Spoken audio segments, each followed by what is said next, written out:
철학자 쇼펜하우어의 그 우화 중에 호저 딜레마라는 용어가 있습니다. 호저라는 동물이 있는데 고슴도치과에 속해 있는 동물이고요. 아마 고슴도치보다 훨씬 더 가시가 길어서 가까이 하면 서로 찌르게 되고 또 그래서 가까이 하기 힘든 서로가 같은 사랑하며 또 한 가족일지라도 가까이 하기 힘든 사이가 이 호저라는 동물입니다. 이렇게 몸에 난 가시 때문에 그런 것이죠. 인간관계를 맺을 때 이 호저 딜레마에 빠질 때가 종종 있습니다. 어떤 사람은 정말 사랑하는 마음으로 가까이 해보는데 가까이 하면 그 사람에게 있는 여러 가시들이 있습니다. 상처가 있고 그래서 나를 찌르기 때문에 고통스러워서 가까이 할 수 없는 사람들이 종종 있게 되고요.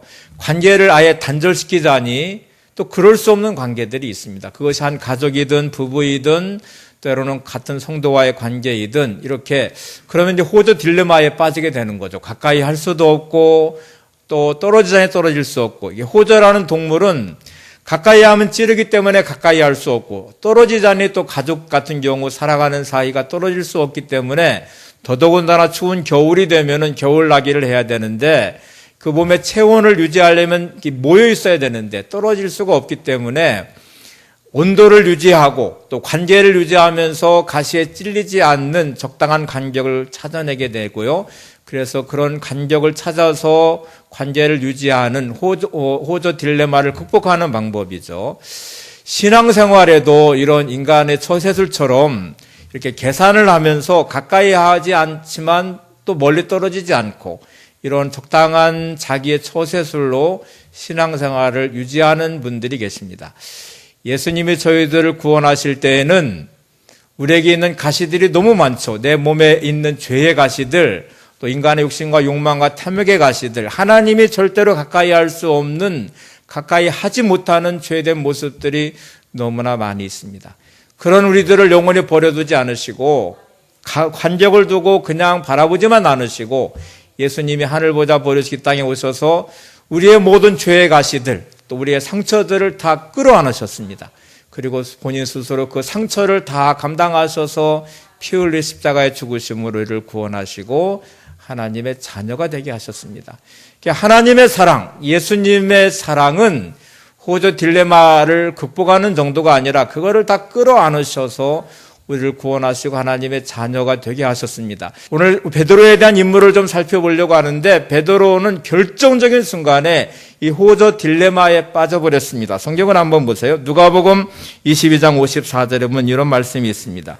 예수를 잡아 끌고 대제사장의 집으로 들어갈새 베드로가 멀찍이 따라가니라. 지금 베드로는 예수님을 사랑하는 제자이죠. 예수님의 사랑받는 수제자이기도 하죠.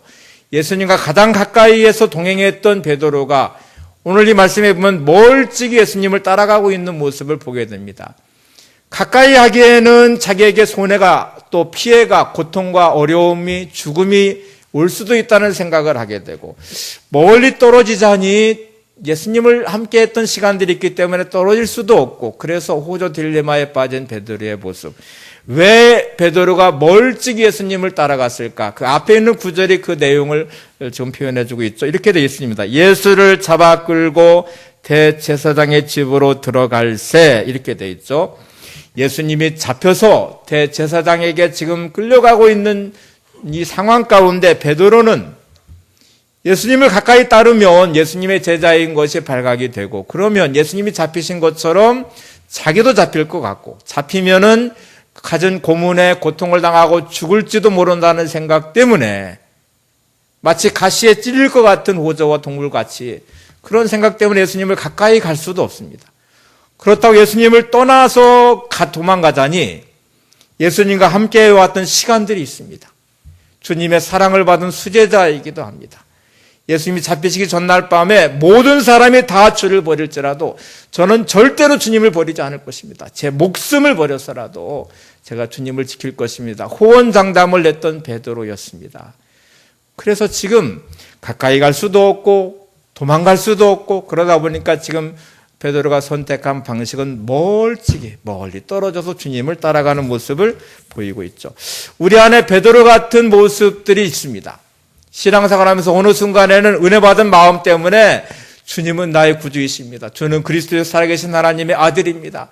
주님 뜻대로 제가 말씀대로 순종하며 살겠습니다. 이렇게 결단을 하고 은혜 가운데 살아왔던 시간들도 있습니다. 그런데 어느 순간에 내 삶에 피해를 입기 시작할 때가 있어요. 말씀대로 살면 손해볼 것 같아요. 그러면 말씀을 생각해서 지워버리기 시작하죠. 양심의 가책 때문에 거짓말을 하게 되고 또 어떤 이익 앞에서 내가 거짓말을 하는 어떤 내 모습이 있는데 그렇게 되면 예수님 때문에 내가 거짓말을 못하면 손해볼 것 같아요. 그러면 또 양심의 가책을 따라서 살기보다는 거짓말도 하게 되고 이렇게 계산을 하면서 적당히 자기를 포장하기도 하고 간격을 두기도 하고 하나님 앞에서 예수님 앞에 내 인생의 이 계산적인 신앙생활을 할 때가 종종 있습니다. 멀찍이 예수님을 따라가는 베드로 같은 모습이 있습니다. 하나님을 가까이 하기에는 내 안에 보여지는 죄의 모습들이 너무 많아요. 양심의 가책도 느껴져요. 이거를 내가 포기하기에는 세상적인 이익이 너무 많아요. 세상적인 유혹이 내 앞에 있어요. 그래서 내 삶을 포기할 수 없는 부분들이 많기 때문에 내가 하나님을 가까이 하기에는 내 안에 있는 너무 많은 죄들의 모습 또 내 안에 있는 여러 가지 것들이 포기하기가 쉽지가 않기 때문에 적당한 간격을 두려고 합니다. 하나님이 나에 가까이 오시는 것도 별로 반갑지가 않아요. 왜냐하면 하나님이 가까이 오시면 내게 요구하는 게 많아질 것 같아요. 내 삶을 희생해야 될 부분도 많아질 것 같아요. 그래서 적당한 간격을 유지하고 살고 싶은 마음이 있죠. 베드로가 왜 이렇게 멀찍이 예수님을 따르는 사람이 되었을까요? 예수님의 제자로 부름받았던 베드로, 3년 반에 동고동락하면서 살았던 베드로의 모습, 결정적인 순간에 3번씩 예수님을 부인하고 저주했던 베드로를 생각해 보면서 한번 그 앞에부터 한번 더듬어 볼게요.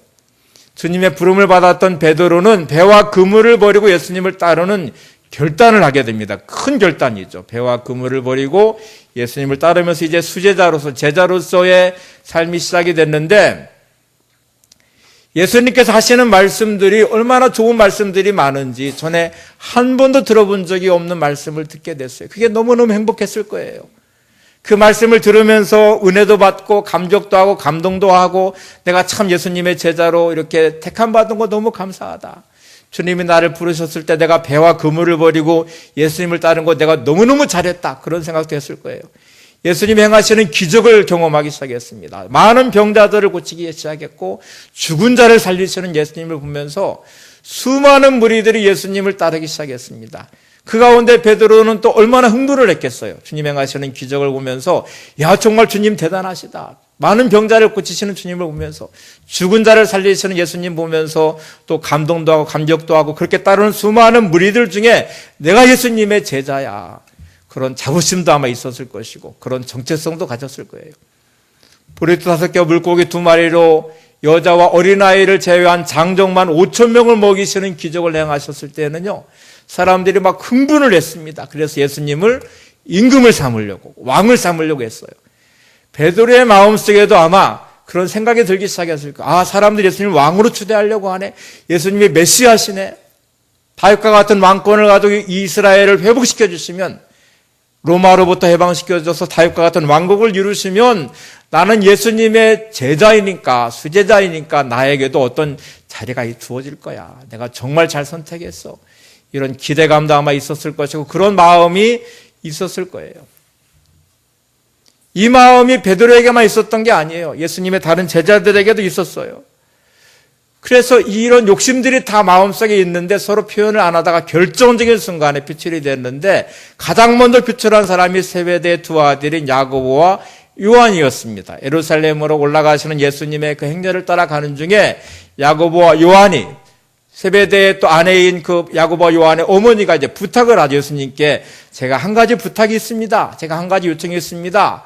예수님이 내가 네게 무엇을 해주기를 원하느냐. 그러니까 자기 속마음을 드러내기 시작했어요. 한번 보세요. 마가복음 10장 37절에 세베대의 2 아들인 야고보와 요한이 이렇게 말합니다. 여짜오되 주의 영광 중에서 우리를 하나는 주의 우편에 하나는 좌편에 앉게 하여 주옵소서. 예수님이 그 영광의 자리, 지금 예루살렘에 올라가시는데 메시아로서 올라가시니까 이제 하나님, 예수님께서 다윗의 왕권을 가지고 로마로부터 해방시켜서 이 나라를 회복시킬 거야. 그러면 예수님이 그 영광 중에 계실 때 하나는 좌편에 하나는 우편에 좀 앉게 해 주십시오. 욕심을 드러내고 세상적인 성공을 추구하기 시작했죠. 다른 10명의 제자들도 다른 마음 아니었, 똑같은 마음이었습니다. 이 말을 듣는 순간에 화가 나니까 마가복음 10장 41절에 이렇게 말합니다. 10 제자가 듣고 야고보와 요한에 대하여 화를 내거늘. 자, 12명의 제자의 속마음은 다 예수님을 따르면서 욕심이라는 게 들어가기 시작했어요. 성공을 꿈꾸기 시작했어요. 예수님 같으신 분, 기적을 행하시고 병자를 고치시고 오병이의 기적까지 행하시니까 모든 사람들이 왕으로 추대하려고 했던 그런 능력 있는 분이니까 지금 예루살렘에 올라가서 그런 왕권을 가지고 메시아로서의 다윗과 같은 왕권을 가지시면 영광의 그 자리에 있을 때 하나는 우편에 하나는 좌편에, 그러니까 제자들이 화를 내면서 이제 서로 시기하고 질투하기 시작을 하죠. 우리의 신앙생활이 이런 세상의 성공주의를 따라가기 시작할 때 어떻게 변질돼 갈까? 세상은 온통 성공지상주의에 빠져 있습니다. 성공을 꿈꾸고 잘 되기를 소망하면서 자기 인생을 세워갑니다. 지금 세상은 성공지상주의, 또 1등 증후군, 이런 거에 빠져 있습니다. 사람을 만나면 그 사람이 어느 학교를 나왔는지, 그 사람이 가지고 있는 신분은 뭔지, 돈을 얼마나 많은 부자인지, 마치 그런 거로 그 사람을 평가하기 시작하고 그것이 마치 그 사람의 인생이고 그 사람의 인격인 것처럼 말하기 시작해요. 그래서 다 1등을 하려고 하고 다 성공하려고 하다 보니까 성공 증후군에 빠져버렸어요. 이런 사람들이 교회 다니고 예수를 믿으면서 또 그런 신앙으로 포장이 되기 시작해요. 신앙생활을 하면서 다 세상의 성공을 꿈꾸면서 신앙을 그렇게 이용하기 시작해요. 예수님의 제자들도 다 그런 성공주의에 매몰돼 버린 것이죠. 예수님을 따라서 예루살렘에 올라가지만 예수님이 왜 예루살렘에 올라가시는지에 대해서 관심을 별로 갖지 않습니다. 다 예수님을 통해서 꿈꾸기 시작하죠. 자기의 욕심과 욕망과 세상적 성공을 꿈꾸기 시작해요. 오늘 이 마태복음 16장에는 베드로의 상반된 두 가지 모습이 나와 있어요. 예루살렘에 올라가는 과정 중에 예수님께서 빌립보 가이사라 지방을 거쳐가시게 되는데 빌립보 가이사라 지방에 가셨을 때 제자들에게 질문을 하나 합니다. 세상 사람들이 인자를 뭐라고 말을 하더냐? 나를 세상 사람들이 뭐라고 말을 하냐? 제자들이 여기저기서 말하기를 세례 요한이라고 말하는 사람도 있고요, 엘리야라고 말하는 사람도 있고요, 에레미야 선지자라고 말하는 사람도 있고 선지자 중에 하나라고 말하는 사람도 있습니다. 이렇게 말을 하니까 예수님이 그러면 너희들은 나를 누구라고 하느냐? 제자들에게 직접 물어봤어요. 그러면 너희들은 나를 누구라고 하느냐? 제자 중에 베드로가 때는 이때다. 내가 예수님의 수제자이잖아. 그러니까 아주 멋진 대답을 하나 하죠. 저는 그리스도시요 살아계신 하나님의 아들이십니다. 이렇게 대답을 했어요. 이 대답에 예수님이 엄청난 칭찬을 하십니다. 한번 보세요. 마태복음 16장 17절에서 19절입니다. 시작. 예수께서 대답하여 이르시되 바요나 시몬아 내가 복이 있도다. 이를 내게 알게 한 이는 혈육이 아니요 하늘에 계신 내 아버지시니라. 또 내가 내게 이르노니 너는 베드로라. 내가 이 반석 위에 내 교회를 세우리니 음부의 권세가 이기지 못하리라. 내가 천국 열쇠를 내게 주리니 내가 땅에서 무엇이든지 매면 하늘에서도 매일 것이요 내가 땅에서 무엇이든지 풀면 하늘에서도 풀리리라 하시고, 지금 베드로는 상상할 수 없는 칭찬과 축복을 받았습니다. 베드로의 고백 후에 예수님이 교회를 세우시겠대요. 또 천국 열쇠를 주시겠대요. 그래서 땅에서 무엇이든지 매면 하늘에서도 매이고 땅에서 무엇이든지 풀면 하늘에서도 풀릴 것이라고 말씀을 하시니까 이보다 더한 칭찬이 어디 있겠어요. 베드로가 으쓱해졌겠죠. 그리고 마음속에 아주 쾌재를 불렀겠죠. 예수님의 제자로 아주 확고하게 자리매김하고 있는 순간이기도 합니다. 이제 예루살렘에 올라가시는 과정 중에 있으니까 올라가시 예수님이 영광의 자리에 앉기만 하면 나는 분명히 예수님이 중요한 자리 맡기실 거야. 나는 성공할 수 있을 거야. 이렇게 기대하는 마음이 있었을 거예요.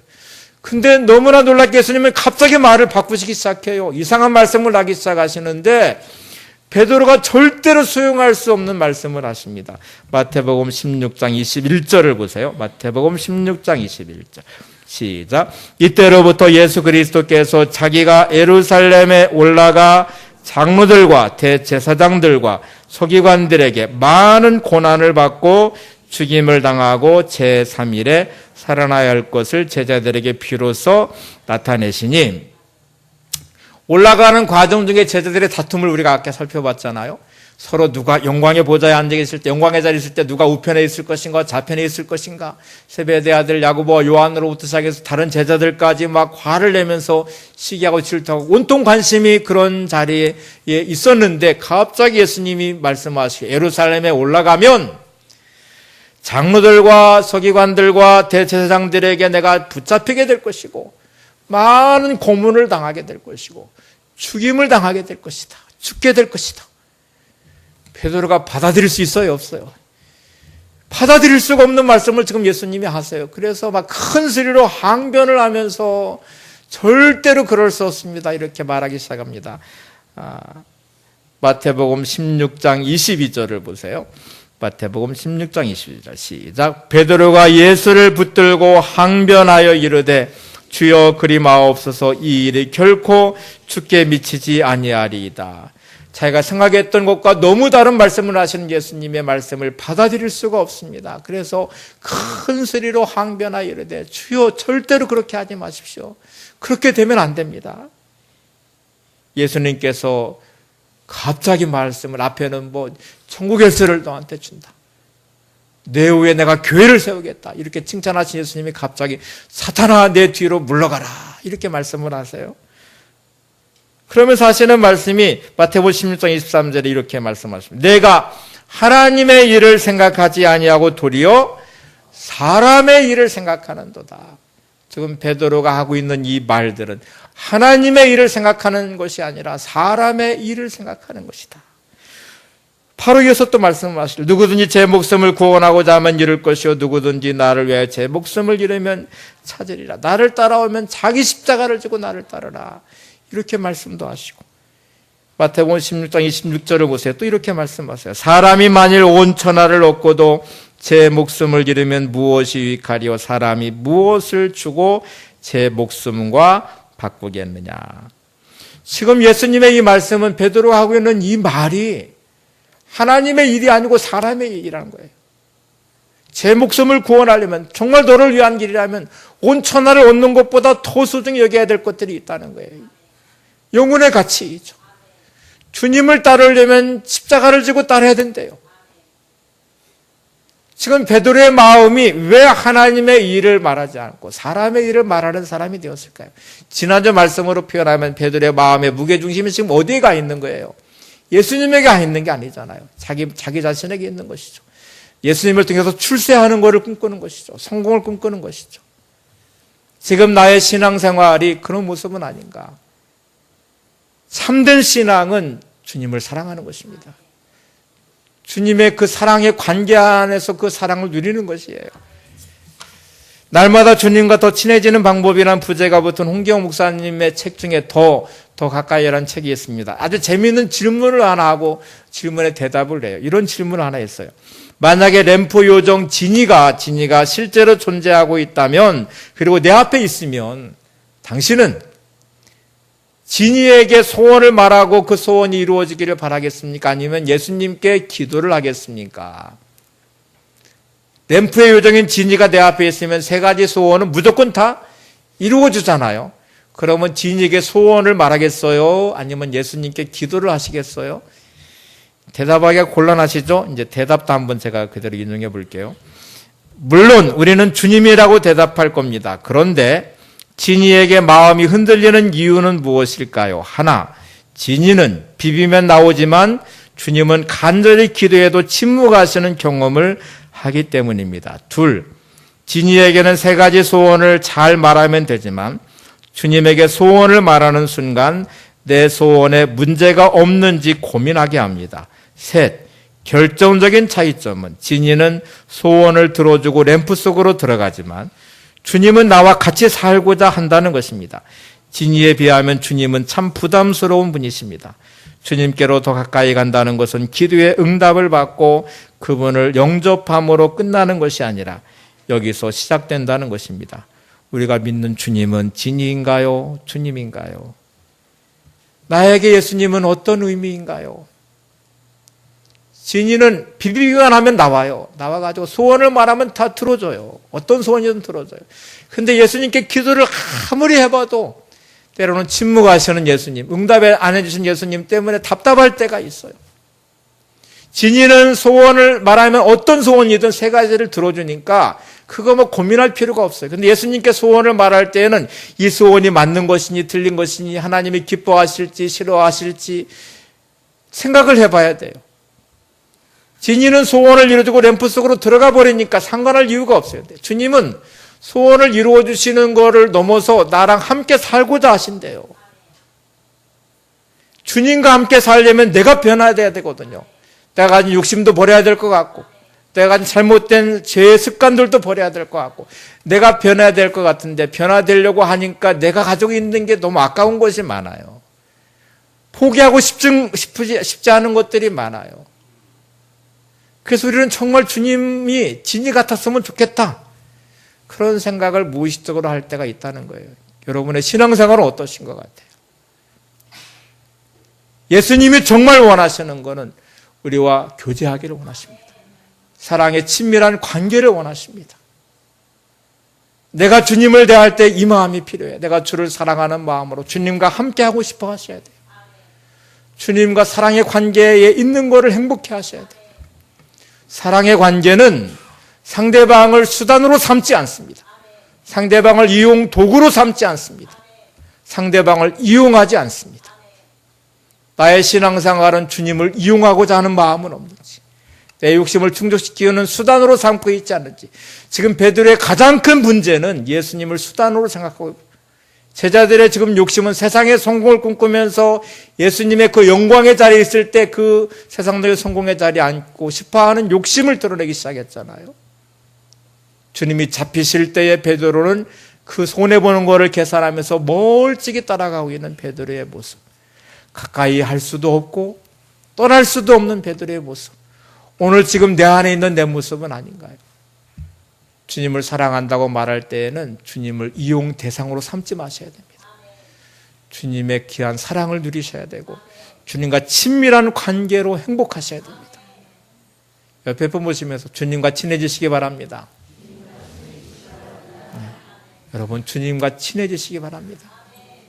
사기꾼의 마음은 상대방이 아무리 잘해줘도 상대방을 이용 대상으로만 삼을 뿐이죠. 그 잘해주는 그 내면에는 그 사람을 이용하고자 하는 마음, 수단이고 목적일 뿐이에요. 우리가 예수님을 그렇게 대하면 안 되잖아요.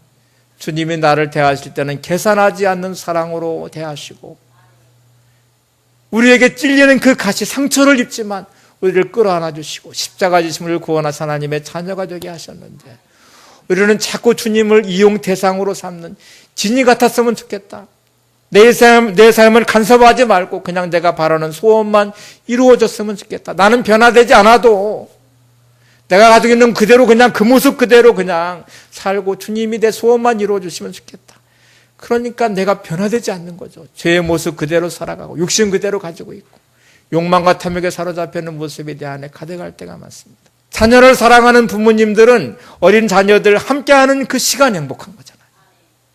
아이가 내게 뭐를 해줘서가 아니잖아요. 내가 주면서 행복하고 손해보면서 행복하고 희생하면서 행복한 것이 부모의 마음이잖아요. 주님과의 관계는 그래야 됩니다. 주님을 사랑하기 때문에 함께하는 삶이 행복함이고 기쁨이어야 됩니다. 여러분은 지금 하나님의 일을 하는 사람이십니까? 사람의 일을 생각하는 사람입니까? 온 천하를 얻는 것보다 주님과 함께하면 행복함이 되시기를 바랍니다. 주님의 은혜를 누리면서 그 친밀함의 관계 안에서 내 삶이 무한히 행복하고 기쁨이 가득하고 그것이 나로 변화시키는 은혜가 있고 삶을 온전케 세우는 하나님의 축복과 은혜가 넘치는 삶이 되시기를 바랍니다.